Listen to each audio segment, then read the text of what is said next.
Kaset pita adalah salah satu media penyimpanan suara yang sangat populer pada era 1970-an hingga awal tahun 2000-an.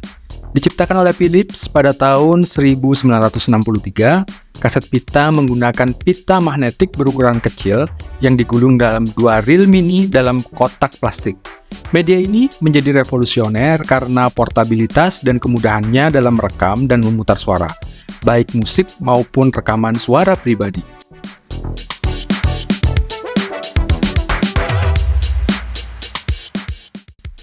Pada masa kejayaannya, kaset pita menjadi barang wajib bagi pecinta musik. Hampir setiap rumah memiliki tape recorder atau radio dengan pemutar kaset. Bahkan, mobil-mobil keluaran tahun 80-an hingga awal tahun 2000-an sudah dilengkapi pemutar kaset sebagai bagian dari sistem hiburannya.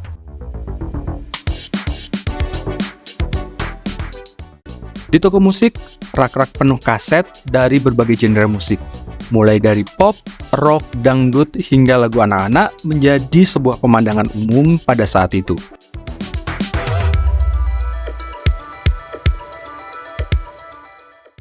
Salah satu aspek paling berkesan dari kaset pita adalah keintiman dalam penggunaannya. Pendengar harus memutar kaset secara manual, membalik sisi A ke sisi B, atau menggunakan pensil untuk menggulung pita yang kusut. Tak sedikit pula yang merekam lagu favorit dari radio dengan menggunakan kaset kosong. Sebuah bentuk kreativitas dan kenangan manis tentang kaset pita ini.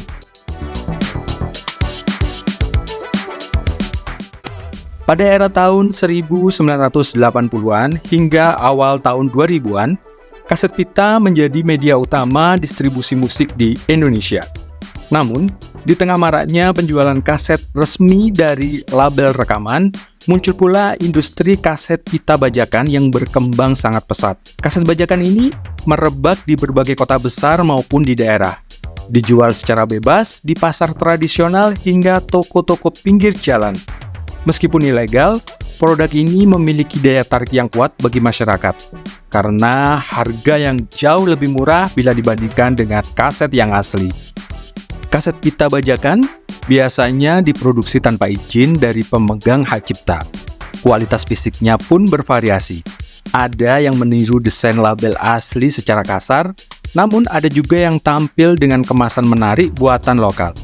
Beberapa bahkan menambahkan kompilasi lagu-lagu hits dari berbagai artis dalam satu kaset. Sesuatu yang jarang dilakukan oleh label resmi saat itu. Hal ini membuat kaset pita bajakan menjadi pilihan favorit bagi kalangan menengah ke bawah yang ingin menikmati musik terbaru dengan biaya yang terjangkau. Fenomena ini membawa dampak signifikan terhadap industri musik nasional. Banyak musisi dan label rekaman mengalami kerugian finansial akibat peredaran kaset bajakan.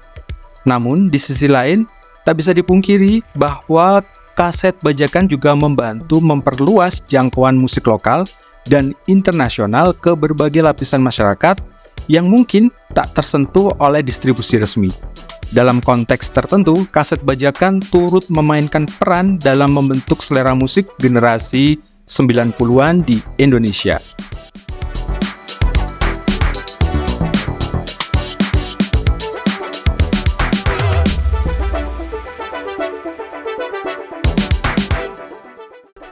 Selain itu, di tengah maraknya pembajakan kaset pita ini, muncul fenomena kaset pita kosong. Kaset pita kosong digunakan untuk merekam suara, baik berupa lagu, siaran radio, rekaman pribadi, hingga materi pembelajaran. Keberadaan kaset pita kosong memberi kebebasan bagi pengguna untuk menciptakan playlist sesuai selera masing-masing. Di masa kejayaannya, kaset pita kosong bisa ditemukan dengan berbagai merek ternama seperti TDK, Sony, Maxell, hingga Fuji. Kaset dengan durasi 60 menit dan 90 menit adalah yang paling umum dipakai. Aktivitas merekam lagu dari radio atau menyalin kaset milik teman menjadi rutinitas populer. Bahkan membentuk budaya mixtape sebagai bentuk ekspresi pribadi atau hadiah emosional. Harganya pun tergolong terjangkau dan penggunaannya yang sangat fleksibel. Banyak orang menggunakan kaset ini untuk merekam lagu favorit dari radio, membuat mixtape untuk orang terkasih, hingga menduplikasikan album milik teman. Namun, di balik kesan nostalgia itu, aktivitas merekam lagu ke kaset kosong ternyata menyimpan sisi kontroversialnya, yakni masuk dalam kategori pelanggaran hak cipta, yang mungkin pada saat itu belum banyak orang yang mengerti dan paham tentang pelanggaran hak cipta ini.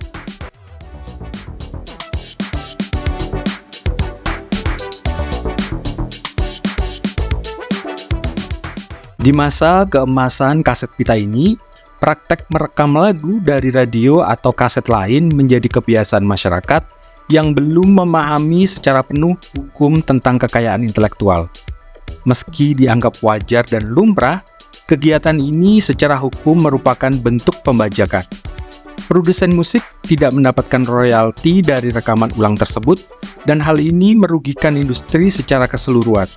Bahkan, beberapa negara pada masa itu sempat mengkampanyekan larangan atau pembatasan penggunaan kaset kosong untuk tujuan komersial maupun kolektif tanpa izin resmi.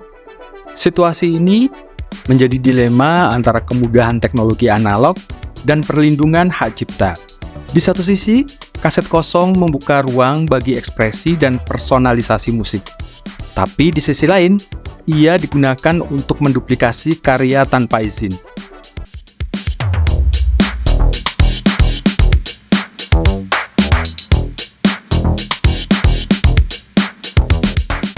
Kini, meski era kaset telah berlalu, isu yang sama masih bergema di platform digital. Pembajakan musik hanya berganti medium, tetapi esensinya tetap sama. Dari kaset pita ke MP3 bajakan, tantangannya masih saja tetap sama. Bagaimana menyeimbangkan akses publik terhadap musik dengan perlindungan terhadap hak cipta bagi pencipta lagu.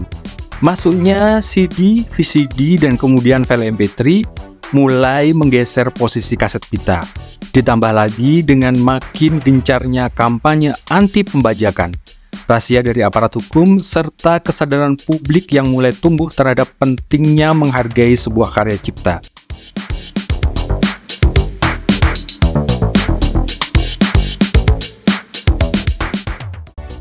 Memasuki pertengahan tahun 2000-an, keberadaan kaset pita bajakan makin tersisih. Toko-toko kaset tutup satu persatu, produsen bajakan berganti arah ke format digital, dan masyarakat pun perlahan meninggalkan kaset pita magnetik yang dulu sempat berjaya. Kini, kaset bajakan tinggal menjadi kenangan, baik sebagai bagian dari sejarah kelam industri musik maupun nostalgia masa lalu, ketika musik masih bisa ditemukan di antara tumpukan kaset murah di pinggir-pinggir jalan.